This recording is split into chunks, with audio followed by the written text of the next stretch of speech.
Quanto do que você fala é realmente seu?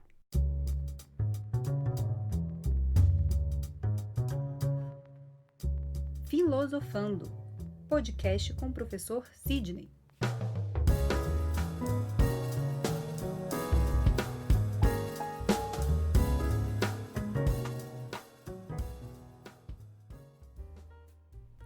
Olá a todos, estamos começando mais um Filosofando, podcast de reflexões, discussões filosóficas e educacionais. Eu sou o Sidney Júnior e este é o nosso 11º programa. Lembrando que você pode nos acompanhar em diversas plataformas como Spotify, Deezer, Google Podcast e o nosso canal do YouTube. Além disso, você pode acompanhar nosso perfil no Facebook e no Instagram. Basta procurar por Filosofando Podcast, tudo junto, e deixar o seu comentário, sua dica, sugestão e acompanhar as nossas atualizações.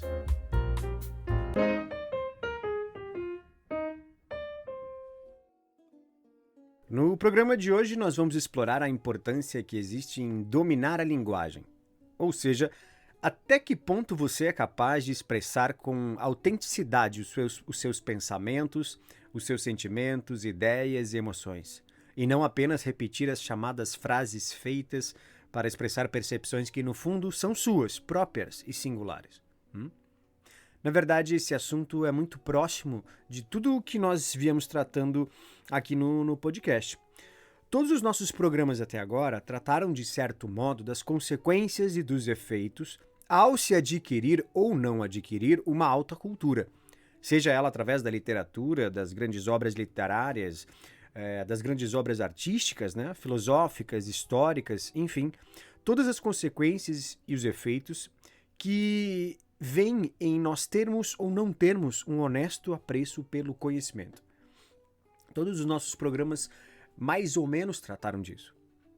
Nos últimos 2 programas, por exemplo, nós vimos que para um indivíduo alcançar um grau convincente de um pensamento crítico, inevitavelmente, ele terá que absorver a cultura já existente e de como as pessoas chegaram até aquele assunto.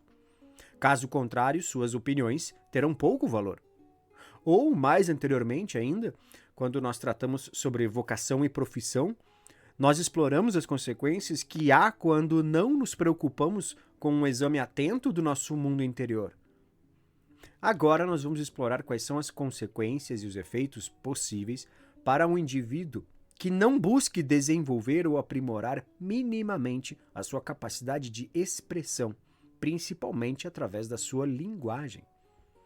Esse assunto me foi sugerido pela leitura da obra, do livro A Palavra, publicado em 1952 pelo filósofo francês Georges Gusdorff, filósofo que, para quem me acompanha, sabe que eu tenho um enorme apreço, principalmente pela obra desse filósofo chamada Professores para Quê, de 1963, um livro que, ao meu ver, deveria ser lido e relido por todos os professores. Mas na obra A Palavra, o Gusdorff trata de uma tensão muito interessante que existe entre expressão e comunicação através das palavras. Veja só, o problema seria que as nossas percepções do mundo, elas são exclusivamente nossas, porque elas se dão através dos nossos sentidos. Mas as palavras que nós utilizamos para a comunicação possuem um sentido que não pode ser completamente nosso. Caso contrário, não haveria comunicação. Ou seja, quando é que a expressão pelas palavras pode ser algo verdadeiramente autêntico? Esse é um assunto que pode parecer um tanto específico ou particular, seja com relação à filosofia da linguagem, à literatura, mas na verdade é muito mais comum do que nós imaginamos. Se você fosse contar a história da sua vida, o que você diria? Quais são os fatos e acontecimentos que você consideraria decisivos na narrativa da sua própria vida? Veja só, ao considerar os acontecimentos importantes, você seria capaz de lembrar os sentimentos, emoções e ideias que você teve naquele momento? E você seria capaz, portanto, de narrar eles para alguém? Contar eles? Você seria capaz de descrevê-los para alguém com a riqueza que você viveu? Ah, mas para isso seria preciso um talento literário que eu não tenho, Sidney. É verdade, um talento literário faria uma grande diferença nessa situação. Mas então, se nós baixássemos um pouco a exigência e não pensássemos na narrativa inteira de uma biografia, mas de acontecimentos, sentimentos e impressões que você teve ou pelos quais você já passou. Por exemplo, a situação política no seu país e os absurdos diários que acontecem. Quantas pessoas seriam capazes de expressar ou descrever com clareza o que elas realmente percebem sem utilizar frases feitas, chavões, gírias ou clichês que todo mundo fala e usa? Ao seu redor, você consegue perceber a quantidade de chavões, frases feitas, gírias, jargões que as pessoas utilizam para expressar situações em que muitas pessoas têm a mesma experiência? Ou então pense numa situação, por exemplo, em que você trabalhe em um local em que há alguma pessoa que você não simpatiza muito, mas você percebe que ela é um bom profissional. De modo que dentro de você exista uma tensão entre sentimento de não gostar com uma mistura de um reconhecimento profissional. Quantas pessoas seriam capazes de expressar o que sentem numa situação como esta sem serem mal entendidas? Quantas pessoas seriam capazes de expressar o que sentem nesta situação sem utilizar frases prontas ou clichês verbais? Ao seu redor, é possível encontrar pessoas que normalmente são capazes de expressar o que sentem ou percebem, o que elas percebem, sem repetir o modo com que todo mundo fala, com frases prontas, expressões automatizadas, palavras que todo mundo usa sem saber exatamente o que está querendo se referir? Talvez isso pareça sem a mínima importância para algumas pessoas, mas trata-se de algo que será determinante para compreender ou não o que você vive e o que se passa ao seu redor. O filósofo Gusdorff, na obra que eu mencionei, A Palavra, afirmava que o ser humano é o animal que fala. Todas as outras definições de ser humano, como animal político, animal social, animal de cultura, de história, estariam subordinadas à fala. E o fato de ser humano falar em grau de complexidade crescente é o que diferencia por completo o ser humano dos outros animais. Quando somos crianças, a primeira forma de expressão e comunicação é corporal. Através de gestos, caretas, choro, as risadas, Mas essa é uma forma bem limitada de comunicação. Todo mundo que tem filho sabe a angústia que é ao ver o seu bebê incomodado com alguma coisa que você ali não sabe o que está acontecendo, que você não sabe o que é. Todo mundo que tem filho já passou por isso. Existe um certo limite na comunicação corporal. Com o tempo, nós aprendemos a falar e as possibilidades de expressão e comunicação se ampliam enormemente. Ou seja, você é capaz de mencionar com uma precisão muito grande o que dói, se você tem fome, se você tem sono e por aí vai. No entanto, a ampliação dessa capacidade de linguagem ela também parece ter um certo limite. Com o tempo, nos tornamos adultos, criamos uma biografia, acumulamos experiências, estados interiores, gostos, sentimentos, ideias e assim vai. De modo que, por princípio, nós deveríamos ser capazes de expressar com clareza o que nós percebemos, o que nós pensamos, o que nós sentimos. Mas nós sabemos que nem sempre é assim. Quando nós somos crianças e aprendemos a falar, nós absorvemos uma coisa chamada a nossa língua, que não foi feita para nós. Ela não foi feita sob medida às nossas necessidades particulares, aos nossos desejos. A língua, a nossa linguagem, ela já estava aí quando nós chegamos. Ela é um patrimônio cultural. E nós tivemos que absorvê-la. Ou seja, a língua é um instrumento impessoal. E nesse primeiro momento, ela não é a nossa expressão própria. Ela é o meio de dizer o que as outras pessoas já disseram. E, por sua vez, a maioria da comunicação entre as pessoas irá acontecer num nível de transmissão que a gente pode chamar de convencional. Ou seja, naquilo que todo mundo entende sem muito esforço, meio que no automático. Isso significa dizer que quando nós somos jovens, a nossa linguagem ela não é autêntica e personalizada, mas ela é genérica e impessoal. Ou seja, o nível da linguagem permanece num plano já consolidado e aceito no meio em que a gente vive, na turma que a gente vive, no grupo em que a gente vive, seja por frases prontas, né? Por expressões comuns, ordinárias, gírias, clichês, frases que todo mundo fala, brincadeiras e piadas que todo mundo utiliza naquele meio, naquele local, naquele grupo. Ocorre que este nível de linguagem, na verdade, acaba se estendendo por muito tempo na vida de muitas pessoas.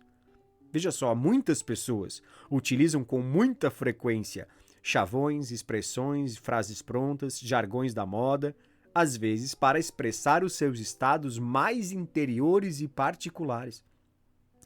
Experiências e percepções íntimas que certamente não poderiam ser traduzidas ou reduzidas por completo em uma linguagem tão convencional como aquela. Ou seja, a expressão de muitas pessoas acaba não sendo verdadeiramente autêntica. E talvez elas nem percebam isso.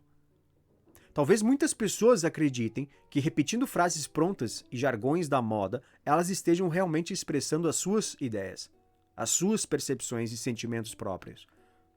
Por exemplo, faça a experiência de perceber a forma com que as pessoas ao seu redor elogiam umas às outras.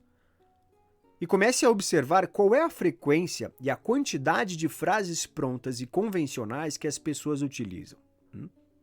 Ou ainda, observe quando alguém tente simplesmente descrever uma determinada pessoa.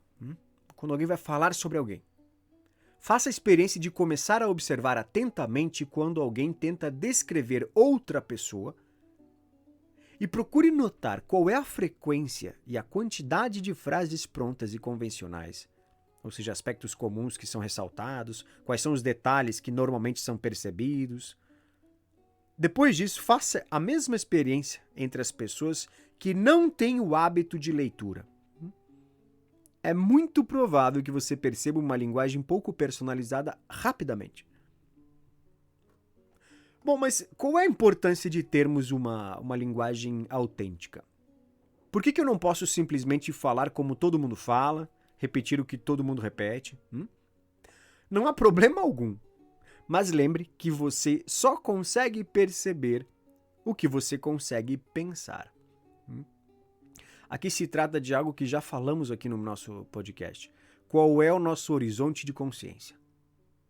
Ampliar isso significa aumentar a nossa capacidade de perceber o mundo à nossa volta, de compreender a nós mesmos e aos outros de um modo muito mais profundo, complexo e real, o que tornaria uma vida muito mais verdadeira e sincera. E como é que nós desenvolvemos uma linguagem autêntica? Através daquilo que já foi explorado aqui nos outros programas e que nós chamamos de ampliar o imaginário literário. Ou seja, aprendendo a ter o hábito de frequentar e ler os grandes clássicos da literatura. Veja só, isso é de uma importância tão grande e fundamental que vale a pena a gente insistir.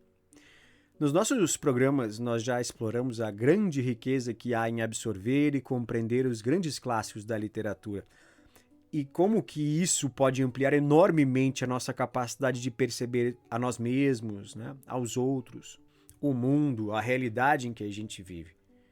Ou seja, quanto mais nós temos o hábito e a frequência da leitura dos grandes clássicos da literatura universal, mais nós somos capazes de perceber as sutilezas, as contradições, as nuances, os detalhes, as intenções, enfim, todos os aspectos possíveis da realidade e das pessoas.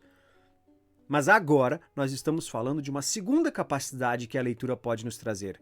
Não apenas ser capaz de perceber, mas ser capaz de expressar o que vivemos. Ou seja, ser capaz de reconhecer as diversas possibilidades e formas de expressar e comunicar o que nós vivemos, o que nós sentimos e o que nós percebemos. Essa é uma segunda grande capacidade que a leitura dos grandes clássicos da literatura nos traz. Qualquer pessoa que já tenha lido e compreendido um grande poema, certamente teve a experiência de sair por um pequeno momento que seja das formas convencionais de expressar a experiência humana. Gaste você algumas horas, por exemplo, lendo um Carlos Drummond de Andrade, um Augusto dos Anjos, alguns sonetos de Camões para entender o que é essa experiência. Ou quem sabe, Considere você sentimentos comuns como, por exemplo, o amor e o sofrimento. Se você ler o Albatroz, do nosso grande José Geraldo Vieira, ou, por exemplo, Moll Flanders, de Daniel Defoe, ou Os Sofrimentos do Jovem Werther, do grande Goethe, ou mesmo Romeu e Julieta, do grande Shakespeare, inevitavelmente você vai perceber diferentes graus e profundas maneiras de expressar o que é o amor e o sofrimento. Seja com todas as contradições, nuances e sutilezas. Você perceberá inevitavelmente modos de atenuar, de realçar detalhes, de descrever sentimentos e situações de forma muito mais sutil, complexa, que um sertanejo universitário jamais poderia imaginar. Mas veja só, não há problema algum em falar como todo mundo fala, e ninguém tem a obrigação de ser um grande escritor. Mas você consegue imaginar por um momento o que o hábito de ler obras como aquelas da grande literatura pode fazer com a linguagem de um indivíduo comum depois de alguns anos? Eu não estou falando de melhorar vocabulário ou passar a falar bonito, não é isso. Eu estou falando do grau de profundidade que a linguagem pode alcançar. Ou seja, o grau de profundidade que uma pessoa consegue alcançar utilizando as suas próprias palavras. Sejam elas simples, e não precisa ser rebuscado. É quase inevitável que uma pessoa que tem o hábito de ler a grande literatura acabe absorvendo não apenas histórias e formas de perceber a realidade, mas também diferentes formas e maneiras de falar sobre essas coisas. Com o tempo, é quase natural que um indivíduo que tenha essas experiências e este hábito de ler as grandes obras literárias refine sua própria maneira de expressar o que pensa, o que sente e o que entende. Nós jamais conseguimos ver além do nosso horizonte de consciência. E se ele for limitado, é muito provável que em algum momento o indivíduo se sinta mal por não compreender o que acontece ao seu redor, ou não compreender as pessoas para além do que elas aparentam. Por isso que buscar ampliar a nossa imaginação através da boa literatura é aumentar a nossa capacidade de perceber, de expressar e de comunicar, o que significa que estaremos realizando aquilo que é mais próprio à nossa espécie, ou seja, a nossa inteligência. Por hoje era isso, e agora vamos para o nosso Momento Coruja. Momento Coruja.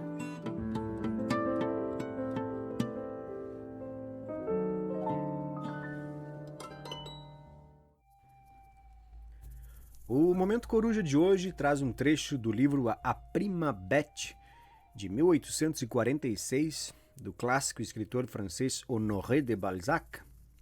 Nesse trecho são descritas as virtudes que brotam quando o indivíduo tem coragem de empregar todas as suas forças, né, suas energias por uma vida cheia de sentido. No caso, nesse trecho, o que é esperado quando um artista trabalha com um grande afinco e grande dedicação. E o trecho diz assim: a qualidade que merece, acima de todas, a maior glória na arte, e nesta palavra incluímos todas as criações da mente, é a coragem. Coragem de um tipo que as mentes vulgares não concebem, e que talvez seja pela primeira vez aqui descrita. Planejar, sonhar e imaginar belas obras é com certeza uma agradável ocupação. Mas produzir, trazer à luz, passar pelo trabalho de parto, alimentar a criança, tomá-la nos braços todas as manhãs com inesgotável amor, acariciá-la, vesti-la 100 vezes com belas roupagens, que ela rasga repetidamente. Jamais desanimar diante das convulsões desta vida louca e dela fazer uma obra-prima viva, que fale a todos os olhos na escultura, a todas as mentes na literatura, a todas as memórias na pintura, a todos os corações na música. Esta é a tarefa da execução. A mão precisa estar pronta a todo instante para obedecer à mente. E os homens criativos não vêm de encomenda. O trabalho é uma luta cansativa, ao mesmo tempo temida e amada pelas naturezas fortes e refinadas, que muitas vezes se quebram sob a tensão. Se o artista não se lança irrefletidamente ao trabalho como um soldado à brecha, e se naquela trincheira não cavar como um mineiro mergulhado sobre uma barreira de rochedos, a obra jamais será completada. Perecerá no estúdio, onde a produção se torna impossível, e o artista contemplará o suicídio do próprio talento. E é por esta razão que a mesma recompensa, os louros e a glória, são concedidos aos grandes poetas como aos grandes generais.